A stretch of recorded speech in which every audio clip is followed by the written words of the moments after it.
Over here in the United Kingdom, while the Mayor of London very much likes to be vocal, powerful and be seen across all of his social media platforms, you'll notice there are things that he does, and then suddenly you think, oh wow, there's some action, there's some movement there, and at the 11th hour you realise there's absolutely none whatsoever.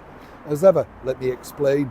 Morning, good to see you, chums. Thank you so much for your time today, and welcome one and all brand new subscribers. Thank you, by the way, for your lovely comments regarding a good friend of mine, the TV presenter Kirsty Gallagher. A terrible situation happening in the very heart of London. And I saw a video the other day online as well of a man being ambushed going inside his London hotel for his watch. He managed to fend them off, but he was just turning round to pay the cab driver. Somebody spotted the watch and then they pounced on him. A horrendous situation to be in. This is the lawless London that Sadiq Khan is presiding over on a daily basis. But all we're getting is, of course, we should save other parts of the world. How about saving and looking after the world that you're paid to look after, Sadiq Khan? You get the picture. But let me take you back to this particular story, because this is important. You see, Sadiq, as you know, has got a very, very, very selective memory. Still doesn't know what the London grooming gangs are, and now apparently now he's been brought to his attention. He now wants to look into it. This is, of course, election nightmare stuff. Nobody will vote this man back in. And all you really need to do in order to get rid of this Mayor of London next time around for the elections is to remind people how he disgracefully treated the councillor, Susan Hall, the Conservative councillor, on film, on record. You get the picture. But moving forward, did you see this particular footage recently? And this is where I found this was interesting, because living in London, you see this all the time. You see people barging in, helping themselves to shoplifting, full bags, all of that sort of stuff, right?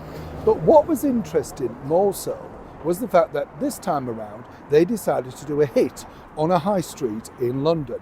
And this was because of all the stolen goods that were being sold in various shops up and down that street. And you think, oh right, finally something's been done. And remember, nobody will come out for shoplifting offences, even if you are caught by the security guard, because it's not apparently worth police time. Now, as many people know, recently I had the occasion to call out the Metropolitan Police regarding a colleague's break-in. Weeks down the line, nobody has ever responded to any of the numbers that I've given them, the case numbers. Nobody cares. That is the world we're now living in. Frightening.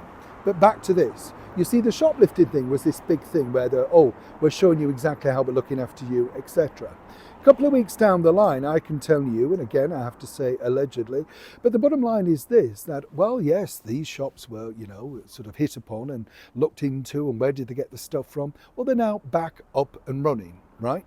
You get that? So they're up and running again, able to trade, able to retail, able to sell.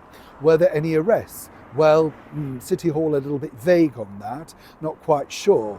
What's happening in the future? Well, we'll keep you updated via our social media pages. So you understand this sort of stuff, and this is the problem that you have right now with the current government, of which Sadiq Khan is an active member.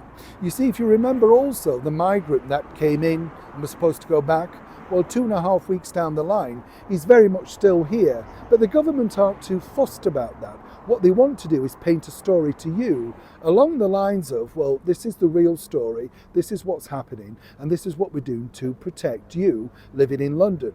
The true story, as Kirsty Gallagher pointed out, was, well, it's simply not worth your while. And if you are, of course, a shoplifter and you get caught and you got caught selling stolen goods, in Sadiq Khan's London, it's truly not a problem.